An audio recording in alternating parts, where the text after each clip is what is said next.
A very, very warm welcome to yet another Kumekucha video. Information and analysis that is very difficult to find anywhere else.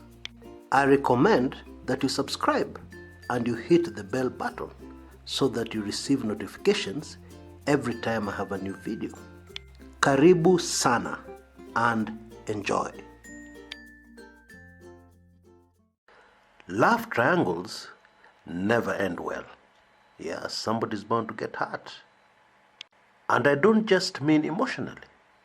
In fact, in a vast majority of cases, love triangles end up in either suicide or murder. Love triangle ni moto ya kuotea mbali sana. And the saddest thing, is that most men seem to be very casual. They don't realize the great danger, whenever they're in a love triangle. Mainly because they have no interest and no clue in understanding the emotions of women. In understanding that women are very different from men when it comes to a relationship. And unfortunately, we have yet another case, which should be a wake-up call. But I'm sure will not actually be. Now, this is the case everybody in Kenya is talking about at the moment. The Kiambu love triangle that ended up with the murder of somebody's wife. Very brutal murder of somebody's wife. Yesterday, a Kiambu court granted detectives in Juja 14 days to hold two people, a man and his girlfriend, who are jointly suspected of murdering the man's wife. Their names are Joseph Cory Karue, who is the man, and Judy Wambui Mungai. The deceased, Mary Kamangara, who was 39 years old, was last seen on Saturday at around 11 a.m. when she left her residence at Garden Estate, a well-known estate in Nairobi, off Thika Road, and her destination was her hardware shop, the hardware shop she ran, in a place called Kahawa Sukari, not very far. She left in a Mercedes C200 saloon. Now to date, that vehicle has still not been found, and neither has her phone. But police are positive, they're optimistic that they'll be able to get hold of the two very soon, of course, which will be vital in gathering evidence against the two suspects they have in custody. The next time Mary Kamangara was seen, she was dead. Her body was fished out of a dam, and she had a very serious injury on her head, which police believe was caused by a blunt instrument. And the body also had bruises in the arms and in the hands, which police believe suggests that she may at one point have been tied up. Now, according to those who are close to the two suspects, Bwana Joseph Cory Karue, who is a married man, was married to the deceased, has been having a passionate love affair with the Judy Wambui Mungai. But in a bizarre twist, Mary Kamangara, met up with Judy Wambui, and they had a very long discussion over tea. And it seems that the discussion was so friendly, that Judy invited Mary Kamangara to her house, to see where she lives, knowing very well who they would find there. They found the husband of her new friend relaxing on her couch inside her house. It is not very clear what happened after that meeting in one place of the three people in this love triangle. But of course, that is one of the things that police are now very determined to get to the bottom of, because naturally it will help to solve this case and to understand exactly what happened that led to the death of this mother of two, somebody's wife. very tragic. Investigators are very keen to review CCTV footage retrieved from Homeland Restaurant, where the two women were captured together, having a nice cup of tea. And also from Fourways Estate, which is where Wambui Mungai lives, Judy Wambui Mungai. The Mpango Wakando, as we call them in Kenya, the other woman, loose translation. Now, one of the things that led to the arrest of Judy Wambui was that police found blood-stained clothes inside her house, in Fourways Estate. And those clothes are currently undergoing DNA analysis. Now, we're going for a brief commercial break, and when we come back, I will tell you something that will shock most of you to your bones. Now, women are often considered the weaker sex. That is true. However, when a woman falls in love, if a woman falls in love, get very scared. Because this has been proven time and time again. A woman in love is dangerous. Because she'll often be prepared to do anything, to sustain her love. And it has nothing to do with her character. It is just the way women are. It is the way women are wired.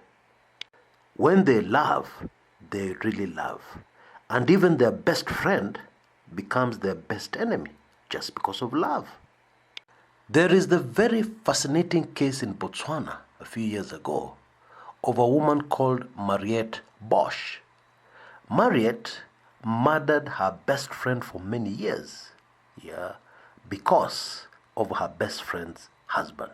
She wanted her best friend's husband for herself. And Mariette was not even young when she committed this crime. She was 46. But let us start this fascinating story right from the beginning. Mariette Bosch was originally the daughter of an affluent liquor store owner in South Africa. And she moved with her husband Justin to Botswana, from South Africa to Botswana, where they settled in an expatriate community in Gaborone, the capital of Botswana. And she developed a very close friendship with another woman called Ria Wolmarans. Now, Ria had a husband. His name was Martinus. Now, in 1995, unfortunately, Mariette lost her husband, Justin. He died in a road accident. And it is believed that it was shortly after this tragic incident that Mariette started a very passionate love affair with Martinus Wolmarans, her best friend's husband. Of course, behind the back of her best friend. She was not aware. Now, in June 1996, Mariette crossed the border, back into South Africa, and she went to Pietersburg, where she received her father's pistol from one of her friends, and then she smuggled it back into Botswana. And you can already guess what the purpose of this pistol was. And her best friend and the love of her life didn't live very far from where she lived herself. So one day, at night, Mariette climbed a security wall and entered the residence and shot her best friend twice, hitting her in the stomach and in the ribs. And she died. Now, of course, originally police believed this was a burglary gone wrong, although they had no suspects, and no leads. It had become a cold case. Now, women find it very difficult to keep a secret. Sometimes they just can't help but talk. And this is what nailed Mariette. And she talked to her late husband's sister, whom she hated. And it was no secret that the two really hated each other, had always hated each other. But she decided to confide in her. And she told her how much she loved Martinez. And she was looking forward to getting married to him. And she even told her about the pistol. And her late husband's sister convinced her to give her the pistol. She said she was going back to South Africa and she would give it back to their friends, to their mutual friends in South Africa, who would take it back to her dad. And Mariette agreed, probably because she was too excited. She couldn't think straight. Because 3 months after the killing, Marriott ordered a very expensive wedding dress from a designer in Pretoria, South Africa. But before the dress could arrive, Judith Bosch, the sister to her late husband, took the gun to the police. And the police immediately arrested Martinez, believing he's the one who had used that particular gun. But after an overnight stay in police cells, Martinez was released and he was never charged. They then promptly arrested Marriott.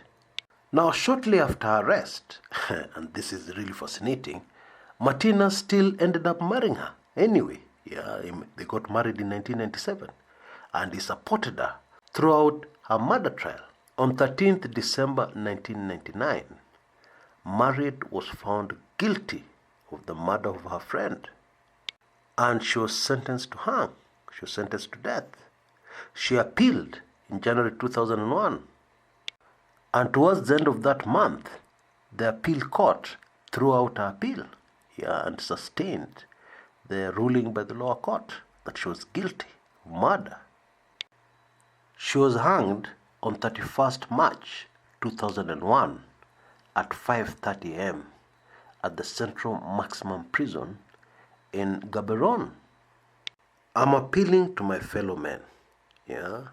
Forget this Mpango Kando business, because the worst thing that can happen is not your family finances being run dry or the Mpango Kando taking away all your money. No, that's the least of your worries. Something much worse can happen, as is clearly illustrated in the two cases we have discussed in this video. Until next time, this is Chris Kumekucha.